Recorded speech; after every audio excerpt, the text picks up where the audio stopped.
Welcome to the Charlie and Andrei podcast, live from Rockville, Maryland, both here in the flesh tonight. in the flesh, in person. That's right. And what are we going to talk about today, Charlie? Well, we got a series of self-help books that we kind of both have kind of gone through in our time, and I was thinking we could start with one that we both read over here. Classic. It's kind of a classic, The Subtle Art of Not Giving a Fuck. That's right. You just lost us the under 18 audience with that F-bomb. Maybe. I don't know. Maybe we're like I think at PG-13 you get like one or two F-bombs, right? It's literally the name of the book, people. Like, Yeah, I mean, it's just it's interesting. I would sum this up by just saying it's trying to get out of your own head and forget what other people say. Just kind of do your own thing. Yeah, it doesn't mean not to. It just doesn't mean to completely disregard everything, but like don't care in the wrong way. I guess like don't be overly self-conscious and do what you need to get by and succeed. And it's kind of about making a plan for like goal setting in your life and right. But choose what those goals should be based on the criteria who of what you are value. as a person and There's actually an interesting note or little story in this book. I don't have the exact page, but basically he grew up in Austin, Texas, and he was down what I interpret to be Lake Austin. He's saying like the lake around Austin. Yeah. And his buddy says like, don't worry about what other people say. If I could summarize that just.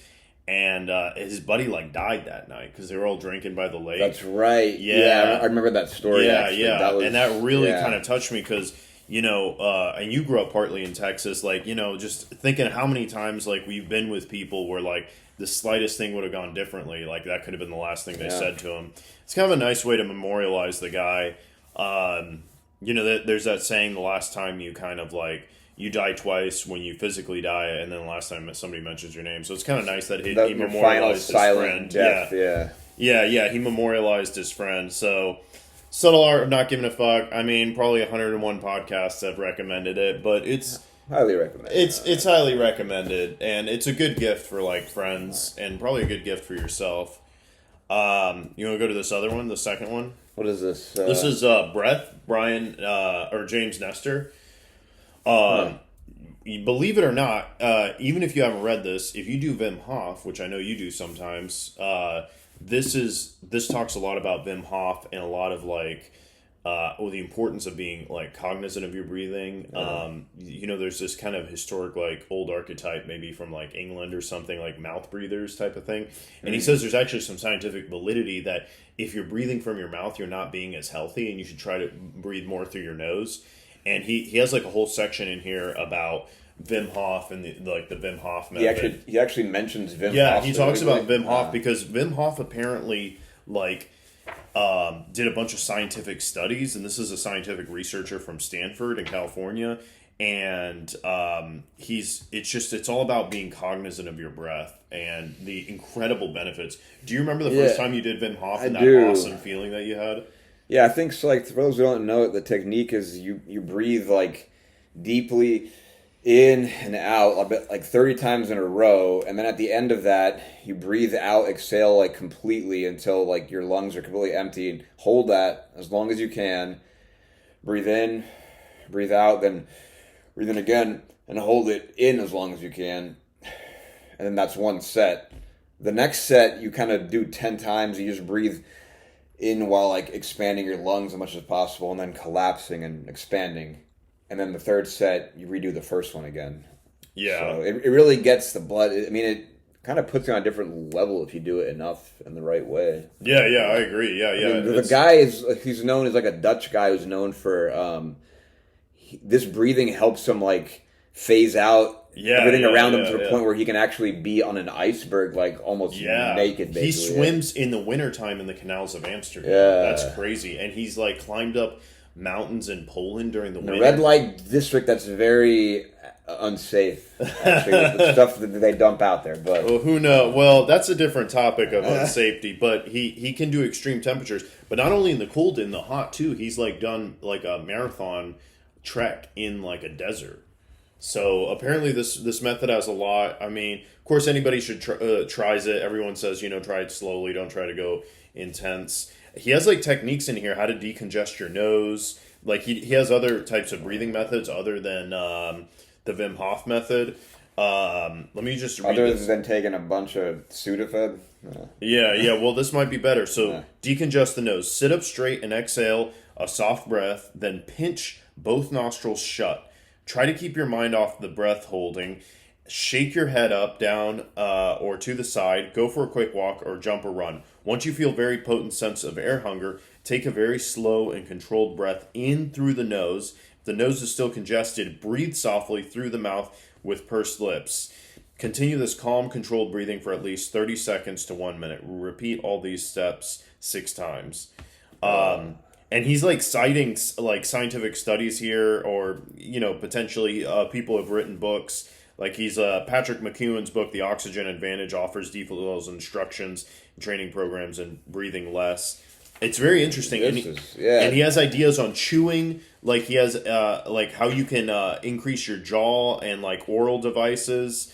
I mean, how much of that is this all like legit, or is this like well, popular? like I said, I mean, like another one is box breathing. This is what the Navy SEALs do. So I don't know. I've heard about that. Yeah. I don't know if that's like 100%. There's a lot of citations back here in the back of the book. He's like a researcher outside of California, but he admits that not all of it's 100% scientifically proven. So proceed with caution, so to speak, or proceed with buyer beware caveat. Right. Mileage may vary. Mileage may vary, yeah. I could definitely use that, though. I'm not going to lie. Fall allergies are no joke, people. Yeah. And it's fall. I was recording this October 24th, 2023. That's right. Almost Halloween. Almost Halloween. We're halfway. We should do a special that night. Oh, we should, man. Yeah. We'll hit up some people. Yeah. Another book, Deep Work by Cal Newport. This is an interesting book. Basically, this is kind of your run-of-the-mill book in terms of focusing. Basically, if I had to summarize it in one sentence, it's just like focus on your work. But he kind of says like you need to quit social media. He even like halfway encourages you to get rid of a smartphone. He said he only got a smartphone when his child was born and his wife forced him to get a smartphone. That was a radical idea, sir. Yeah, well, I mean, and he's like, try to focus on one thing. Get rid of all your distractions, focus on that, and then you can go back to goofing around. And he gives you kind of like how-tos here throughout the book. So it's not like he's just saying to go do it. He's saying, here's like the ways to hack your mind, kind of. Mm-hmm. And this is how I can get things done. And what's interesting is he's like a professor at MIT in some sort of like a computer engineering program. But he's able to write these books on like, kind of self-help. Anyway, you might notice a pattern. A lot of these books are kind of sold at airports and whatnot, but I think it is kind of meaningful to note we live in such a distracted world, and we kind of need to be hit over the head and say like, dude, you're not being productive. You're checking face. I mean, you know me. I text you all the time, and I shouldn't be watching like those little clips of Joey Diaz. Like, oh yeah, trust me, this guy's bad. Yeah, yeah. And I mean, I should be like focusing deep on like something else. You know what I mean? I feel like half the people I talk to today say they have some kind of ADHD, and I wonder how much of that is real or just the like modern society that we live in with all the distractions we have. It's manufactured by like I mean the corporations. They just want. It's not like it's a conspiracy. It's like they're just trying to get your attention and sell you stuff, or get your data somehow. It's not even like hidden. So what is this next one? So this is another one, Emotional Intelligence, right here by two authors, Travis Bradbury and Gene Greaves. I actually read this twice back in the day. And it kind of starts off, as we know, IQ is kind of like a questionable thing, whether it actually exists. They're not saying, and they talk a lot in here, there's IQ, intellectual quotient, but this is about emotional, and EQ. And they're not saying like, we're not saying EQ is a real thing, but it's like just a way to talk about how to be self-aware, self-manage, social awareness, that type of stuff. And it's not necessarily scientifically proven, but they kind of give you tips in here how you can be kind of like a better human being. We went to high school and we got, a bunch of bullies, a bunch of, a-holes, all this stuff. But once you get into the real world, people aren't mean, but you kind of have to navigate the world in a weird way. So, I mean, it's something we all can work on. Is this the one that I'm getting as a gift, or? Yeah. No, you got. I mean, So I'll trade this one for another one, actually. well, he got like this U.S. history book, and what was the other one? It was about the Gnostic Gospels. Yeah, Gnostic Gospels, Elaine Pagel's. Really interesting stuff. I actually did another one on like Satan. She did one on Satan and how he was perceived in kind of this early Christian perspective. She argues that Satan is always defined as that which is other from us. So Satan is the other person. So what about like the idea of Lucifer and the day star Venus and like fall? I mean, that's they a talk whole about nother, that. Well, the Gnostic Gospel one I don't think talks about that a lot. Well, I mean, Lucifer is a different conception, but The light bearer. Yeah, the light bearer. I think Lucifer is different from Satan. So when she's talking, They were about conflated Satan, later they were in conflated Christian later. theology, but not Lucifer in a classical sense isn't necessarily a negative guy, as you know. Yeah, he's Luce is light in Latin, German, or in Latin. Yeah, and he's effectively just the person who bears light. And now you could interpret that in a bad way. In this case, it's the Statue the of Liberty. band, like the light that is forbidden, I suppose. Right, and it depends on how you interpret the light, but the light is usually perceived as a good thing. It's like, metaphorically. What about like Prometheus and the fire, and it's symbolic as taking from the gods and giving to man, that kind of thing. I don't think Prometheus is ever seen as a bad guy to humanity. No, not to humanity. It's like a warning. It's a warning. Be careful. Gods. And of course, actually, the alternate title, speaking of Halloween, to Frankenstein, is the modern Prometheus. Yeah. So, and he had to suffer so much for his creation, and it's kind of that border of science and I mean, we live in an existential crisis every day because of this nuclear threat. I mean, that we've lived in for the past couple decades since 45. And you saw Oppenheimer, right? And there was that question that Einstein and Oppenheimer they were talking about how there could be a chain reaction where the whole world they thought like before they actually detonated an atomic bomb, they didn't know what would happen, and they thought it was like a 0.001% chance that like it could start a chain reaction when it explodes that would just consume the rest of matter on Earth, and No, I mean, that's crazy. And it was like the subject of a conversation between Einstein and Oppenheimer. At like some manor or something like that. Whatever. Yeah, it's I haven't seen it. Wow. Okay. Yeah, that makes sense that they would talk about that. This is a book that Andrei and I have both read, Siddhartha, Hermann Hesse. Pretty good book. It's about basically a guy who turns into a monk despite the wishes of his father around the time that like the Buddha is alive, and there's kind of mentions of the Buddha, and it kind of just follows like a journey, a path that he follows, and there's like a lot of metaphorical insight here. I'll just pick a few instances that really meant a lot to me. When he's early in his journey in his life, he crosses a river, and there's this ferryman who takes him across, and he says, "We'll just be friends." And then he sees him again at the end, and the guy doesn't recognize him. He's like, "Oh my God, that's you. What happened all these years? You were like a monk back in the day."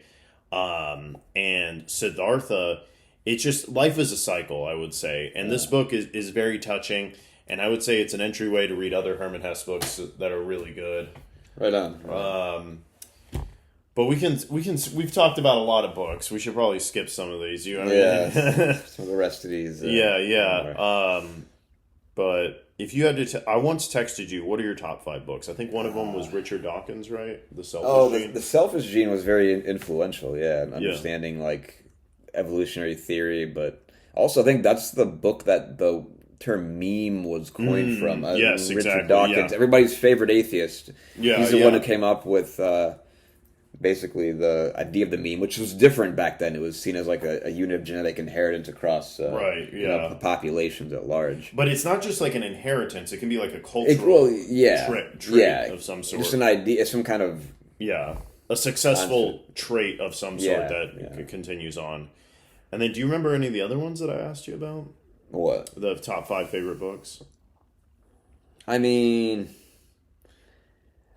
we obviously did a podcast on Tolkien, so that's up there somewhere. I'm not sure exactly where, maybe 3 or 4. But that's some good stuff. Yeah, it's strange. Like the Tolkien books are so good, but the Star Wars books became another part. They're usually not like even on par to be. They're interesting because it's just random authors that are like using the IP to try to make some, and they're hired basically to In some cases, but it's interesting. I read one. I don't remember if it's canon or not, but it was Palpatine before he became.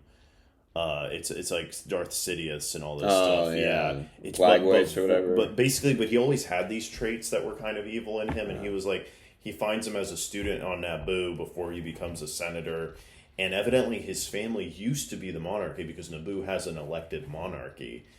And again, I don't know if it's canon, but it was actually kind of good because it almost gives you like a perspective on on Emperor Palpatine, who's ultimately Emperor Palpatine. So it's something to think about. I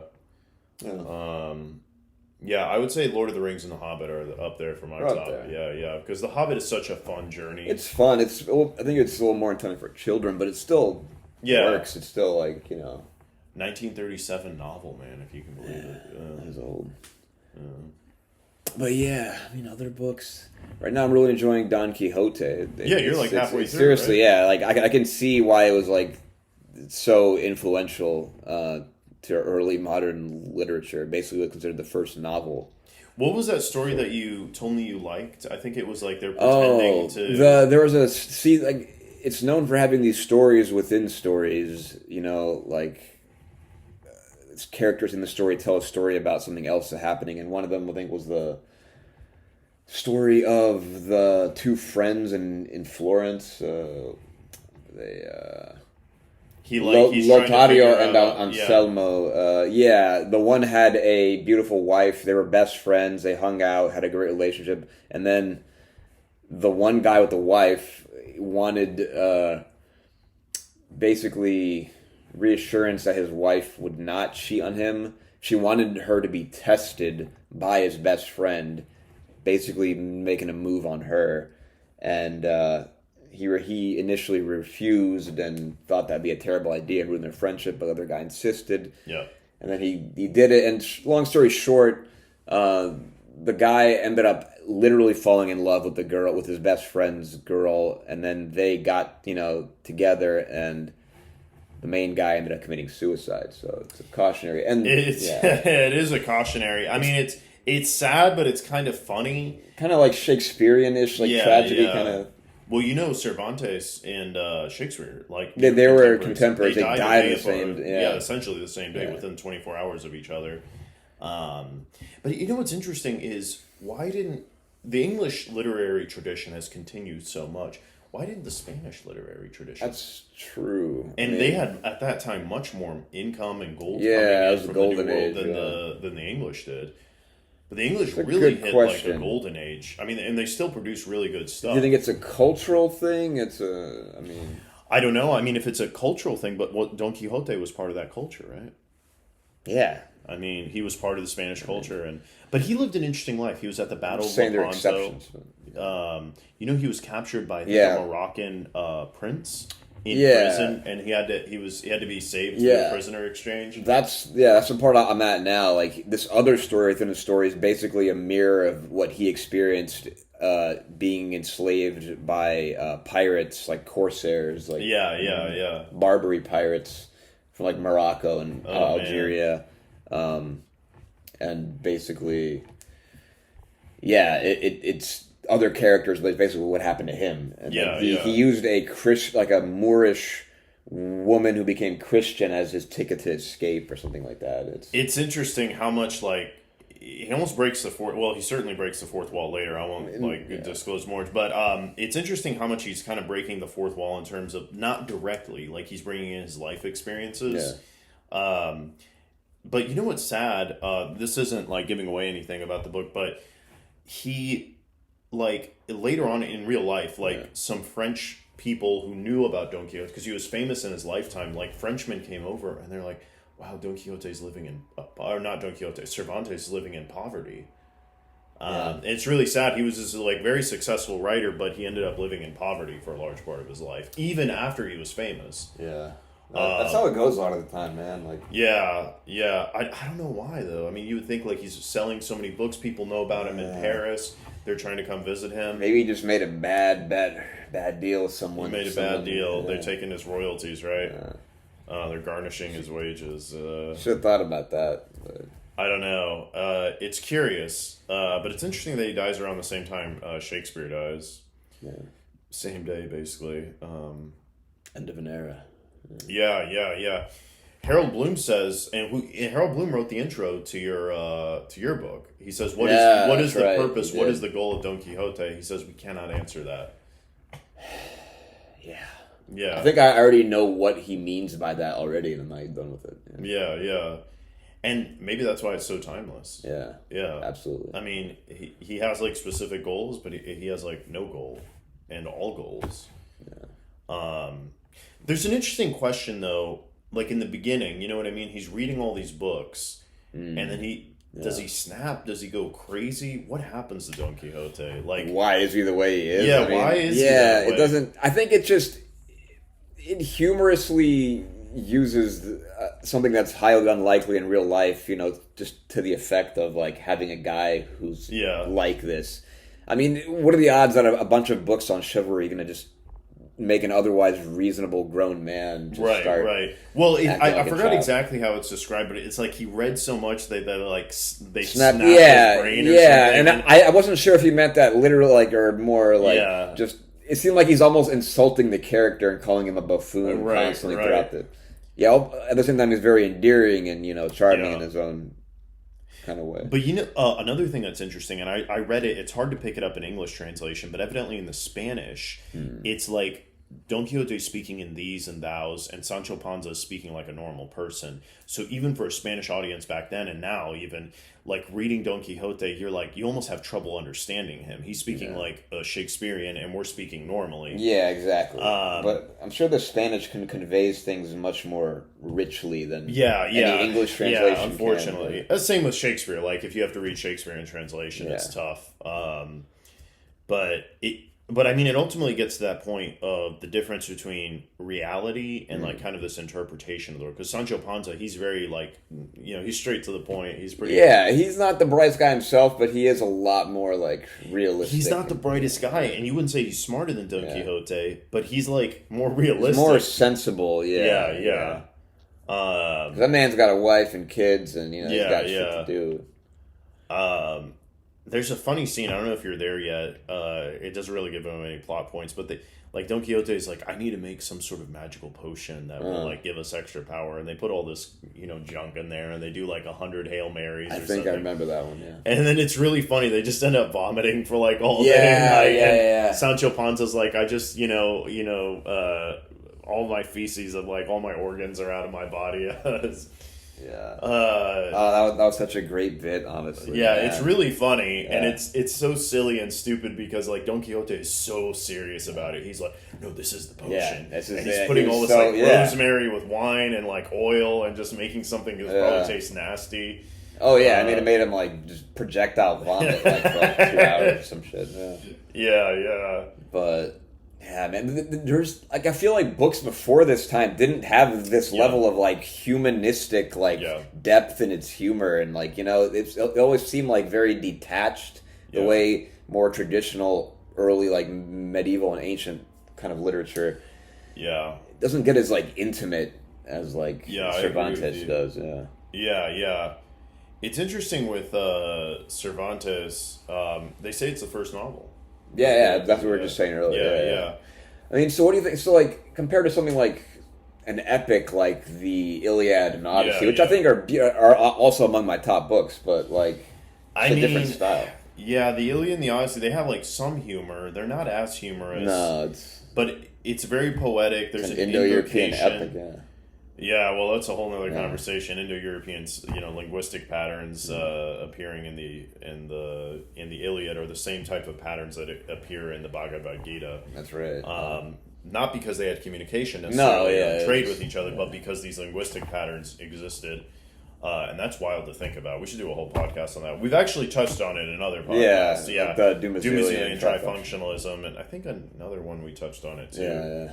just briefly. But it's just so different. I don't think there's an invocation to the muses. There's not an invocation to God at the beginning of Don Quixote. Yeah. It just kind of starts. Those are so different, right? Yeah. And there's like epic, struggles. There's a different conception, I think, of the self in Don Quixote than you would have. Right. Yeah. I'll give you that. And the gods aren't there's not like really divine interaction like Athena or God, or like the saints aren't coming down and no. Except as maybe occasionally as like a literary mechanism, like Deus Ex Machina, but on a smaller scale. But I mean, it's clearly not like they're having a conversation on Mount Olympus. Yeah. What should Zeus do? Yeah. There's not like a conclave of saints or something that would be equivalent in Don Quixote's era. Exactly. Yeah, I mean, Spain had something really special that came out. Yeah, it did. It's really. I mean, it's always been a country that produces a lot of good art. It's just Yeah. In terms of like famous authorship, I mean, there's also South American. Gabriel Garcia Marquez. Fantastic. Yeah, we should do a podcast on that. Gabriel Garcia Marquez, and there's actually a modern author. I don't know. It's like the Little Bookstore or something. It's a Barcelona author, a Castilian author. And I haven't read it, but I've heard like there's this scene where there's a labyrinth behind a bookstore that a father owns, and he takes his son there, and he's like, you pick a book, and this is your special book. It's like, it's very spiritual and cool, but imagine that labyrinth, like Jorge Luis Borges, speaking of yeah. Another great one. Good times. But I don't know, what else would you put up there? Like any of the dystopian like sci-fi, not like 1984, Animal Farm, Brave New World kind of thing. Yeah, Brave New World is wild. Yeah. Brave New World is interesting. Interacting with it in high school. The love story is almost sad in a way. You know what I mean? Because she doesn't care for him. No, not because of what she is. And I feel like at different stages in your life, different things will affect you. You'll think about the dystopian nature of the government. When you're younger, I'm just speaking personally. I was thinking about the love story and how sad it was. Like, he was having feelings for her and she wasn't for him. Right. Because they're taking Soma and everything, and it just... Soma, man. Yeah, and it's interesting to think, like, they had that preserved, right? For the people who wanted to live the old ways, quote unquote. Right, yeah, like the savages, basically. In, like, New Mexico or something. And, it's strange. But you know who I also felt bad for in that book? Remember there was this guy, he went there like camping or something with his lover back in the day, and she was lost and she had to live on the preserve, but then he comes back years later and she's trying to find him. He's like, oh, I don't recognize you. Because she's not taking Soma anymore. Because she changed. So it's strange. Oh man, it's a weird world. It is. Yeah. What about you? Did you like 1984 or Brave New World? Yeah, I mean they were a classic book. Yeah, that was kind of things. Hell, even like on a more positive direction, like Arthur C. Clarke's stuff, I guess, and Douglas Adams. like. Yeah. I love Douglas Adams. Yeah, Hitchhiker's Guide to the Galaxy is hilarious. Wear This Towel, writer. Yeah, classic. But, yeah. What about you? What would you put as like your... Well, it used to be like, for top 5, it would be The Name of the Rose, Umberto Eco. I haven't read Name of the Rose, but I have read Foucault's Pendulum. Oh, yeah, you got Foucault's Pendulum right over here. Yeah, I saw that. Yeah, Name of the Rose is such a cool book. It's a book about books. It's really cool. The movie is awesome with Sean Connery. Yeah. It's all about Aristotle's, book on laughter and comedy. Yeah. I think that's a fascinating read because, evidently, or even Aristotle refers to it in his Poetics. He says, like, I mean, it's sort of implied he has the key to comedy, and what would be more amazing than that, to have the key to laughter in life? You know what I mean? We were just listening That's to that the ticket, podcast folks. Yeah. with that one guy on Joe Rogan's podcast. He's like, I want to start like a class on comedy, and dude, maybe the ancient Greeks had that class on comedy. It's like a step-by-step book, guide how to be a stand-up comedian. Who knows? I mean, They did it, yeah. yeah. Back then they had, like, comedians, so if they fucked up, then... I mean, some things are still done. funny. Like you watch Aristophanes play the clouds, or was it the frogs? I forgot. They have like an erect penis. You know what I mean? And it's like the guy comes on stage, and it's funny to the audience. Ancient Greece is funny to us. They had a lot of fart jokes in there. Right? Toilet humor, that kind of. Yeah. That stuff never gets old. I mean, it's like timeless. Human history. Yeah, it's interesting how some jokes are just because some jokes you kind of need to know context, right? Right. Those are But some jokes are just like connected to the human experience, and you get them. But yeah, I would say Brett Tuck. But then I read The Secret History by Donna Tartt, and I was telling you about this last year. Really good book. Fantastic. I think she's a wonderful, just created the story. And it's all about ancient Greek, It's about like they're in this New England college and they're studying ancient Greek. Yeah. And they there's like a murder. I mean, I won't give away too much, but it's filled with like classical references and ancient Greek and murder on campus and college life being crazy, and it brings all these wonderful things all together,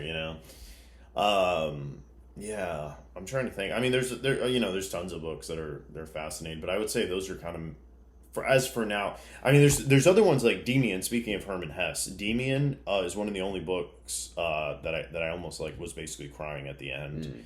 It's very sad, and it kind of ends. He was actually banned by the Nazis. He has this anti-war message, but it kind of ends around World War One. A wonderful German author, Herman Hesse, and I would say another one that's a contender is The Magic Mountain.